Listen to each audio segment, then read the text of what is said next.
Hello and welcome back to Noel's Retro Lab. It's another mail day again, and we have quite a few packages here, so I'm going to try to make this relatively quickly. It's going to be hard because I know I'm going to want to open them up and check them out and look inside and do all sorts of things, but that's going to have to wait for their own episode. So let's get started. So we'll start with this big box, as we usually do. And this is coming from the UK, from something I purchased off eBay. Wow, I totally had to destroy the box. I couldn't find the seam. I don't know if it was double boxed or if it's some pattern I'm not familiar with, but anyway, let's see what's inside. Okay, here we're getting towards the real stuff. All right, let's see if I can get through this. And here it is. Can anybody honestly guess what computer this is from the back shot? Actually, I'm sure some of you could. I couldn't. This is a new to me computer. And there it is. The Tandy CoCo2. This is completely new to me. And the obvious reason I got this one is because Septandy is coming up. I mean, actually, Septandy is already here as I'm recording this video, which is probably at least a week before you're watching it. So yeah, I'm a little late for Septandy, but I'm trying. I'm really trying. So I thought it would be really cool to do this. This is actually surprisingly rare in Europe. This is a PAL model. Let's see, does it say that in the back? Yeah. 64K CoCo2 PAL version. So I didn't even know these existed until not that long ago when I started researching this. So it should be very interesting to check it out. And especially, I'm very curious to compare it with the Dragon computers, which they are very related. I know I won't be able to do all of that for Septandy for the month of September, but I will continue with the topic just because I think they're really cool computers. So, and I'm definitely looking forward to learning a lot more about this one. So this is what I was referring to earlier, that now I want to open it up and I want to check it out and see what's inside. But no, I can't do this because then the worst thing is like if I open it up and I notice that there's a chip like somehow not socketed correctly or something, then I want to like turn it on and that would be crazy. By the way, this was sold to me as not working. So there's definitely a repair involved in here of some kind. And then this is all the extras that came with it. So there you go. It came with a nice little bundle. Have a quick reference guide. Very cool. Color computer graphics. All right. I always love, you probably know this by now, but I love these kind of original books about the computers. I always try to have manuals for the computers that I have in my collection. I don't care so much about boxes, but I love having the original manuals. And the other thing that I'm always in the lookout for are low-level assembly system programming kind of books for just about any computer that I own. So very cool. I'm gonna have to figure out which ones of these are the original manuals, if any, but this looks like an original manual. It's just so colorful and fancy. Wow, very cool. And going ahead with extended color basic. Wait, are they the same? Oh, this is for Color Computer and this is Color Computer 2? Now I'm gonna have to check. Oh yeah, you can even tell that this is the gray one and this is the white one. Did the CoCo2 come with this and then its own version? I mean, I know that, for example, Amstrad did that with some models that were rushed. Maybe did that with the 664, that it came with like the manual for the 464 and then an addendum, or actually maybe it was the Spectrum. But this looks weird because they look identical. So maybe this was an extra that didn't really come with this, but the seller threw it in there anyway. So anyway, this is super cool. I'm absolutely looking forward to checking it out and learn from scratch this system. Next, I have this long package, and this one is coming from Spain. Today's the day of the packages that I cannot open. They've all been wrapped in really bizarre ways. All right, it's finally showing up. And here it is. And now a lot of you are wondering, so, okay, that's an Amstrad CPC 6128. What's the big deal?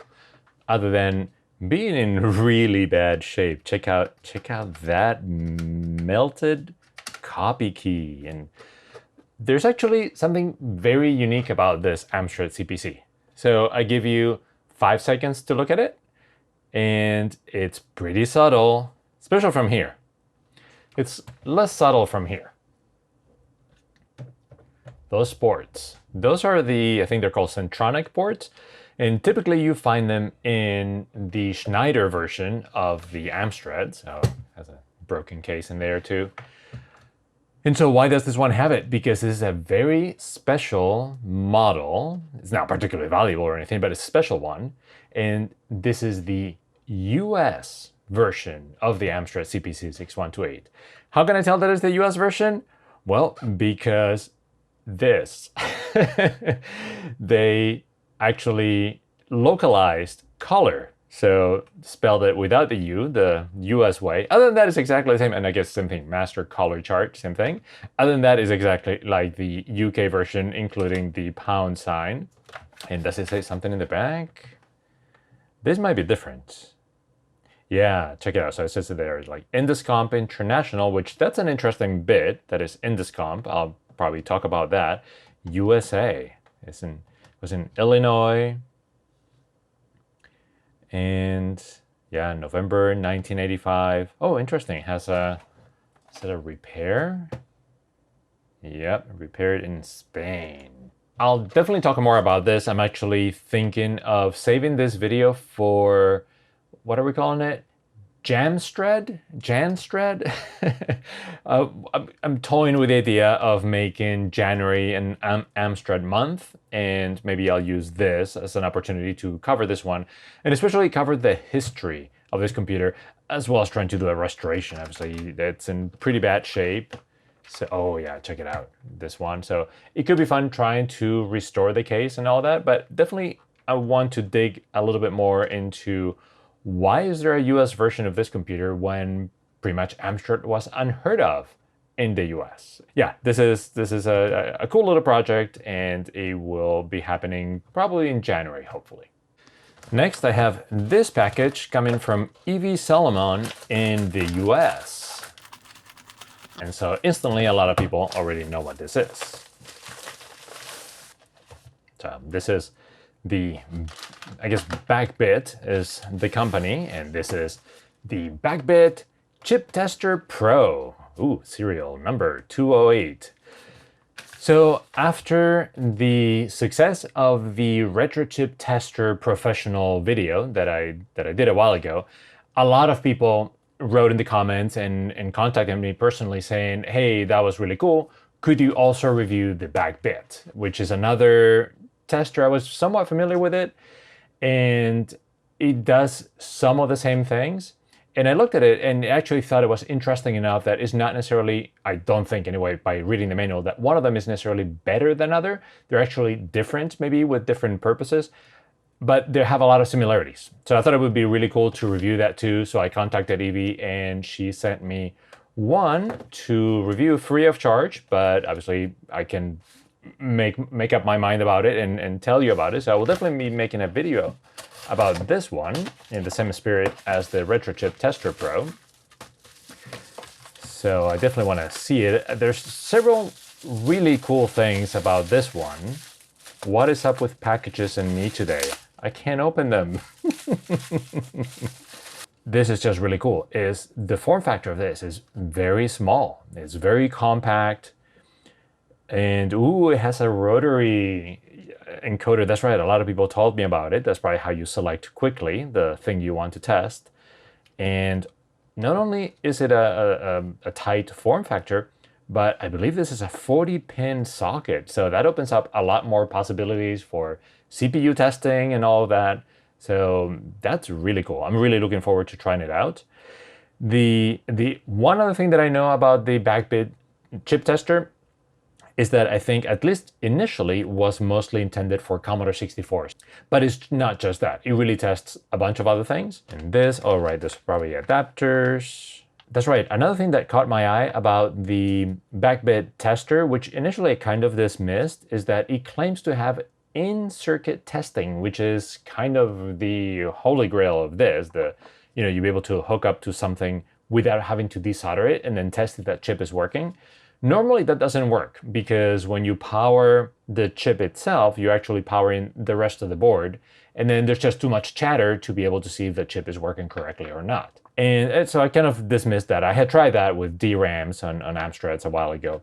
But then I'm seeing this, and so they have a specific, it looks like they have a specific chip that you put in on the Commodore that probably stops the traffic and maybe allows you to, test other things in isolation. That is very interesting. So yeah, really looking forward to trying this out. This next package is coming from Damian Villarrillo, and it's coming from Madrid, and he just said that he sent something. He didn't explain much what was going on in here, but I'm seeing, he always includes a few of those candies, so thank you already, Damian. These look to be Commodore 64 cartridges, which are very cool because they are translucent like that. So, and they're not 3D printed. These are, I wonder if they're recent manufacturing. They have to be. But this is definitely, it looks like injection molding. So that's interesting. Very cool. Thank you very much. And screws for that. And what? Oh, that's right. I had a conversation with him about voltage regulators, and it's actually, I wrote it down as a potential topic to talk about voltage regulators and the different kinds and advantages, disadvantages, and maybe even try to kind of compare them, some against others. So this is this is not, I was going to say, this looks like a Traco power, but this is something else. So that would be interesting to compare it to the Traco power. So 7805 500, so I imagine that's a half amp. So that's about, it's less, that's half as much current as a regular Traco. And these two are some other kind. So I've heard mixed things in general about other voltage regulators. Some people swear by them, even though there's some really cheap ones. Some people say, no, just the Traco ones. And even the Traco, because those are switching voltage regulators, have the potential to introduce noise into the system. So they're not necessarily always a better solution than a traditional linear regulator. So this is really cool. I will definitely be doing that episode sometime. So thank you very much, Damian. And for these, that'll be really cool whenever I do any kind of Commodore 64 cartridges or expansions or who knows what I'll do. So it will come in very handy. Thank you. And finally for today, we have a small package coming from Amiga Store. They're also based in Spain. And this was actually sent to me by Patreon supporter Leo Albonisi. And so one of the things that we wanted to try out was Pi Storms. I'm sure you've seen the Pi Storm making the rounds in other channels and forums and such. And we thought it would be really cool to try it out. So he actually went out and got two of them, one for his Amiga and one for my Amiga. So I'm really blown away. Thank you very much, Leo. I really appreciate that. And so the final episode on that Amiga is going to be to try out the Pi Storm accelerator and really see what that's all about. I'm going in there with mixed feelings. Like I'm hoping it's awesome. I'm concerned about things like how long does it take before you can start working with the Amiga, for example? Do you always have to be connected? And I've seen some things from a while ago, and I know this is a project that is in development, so things are probably changing really quickly.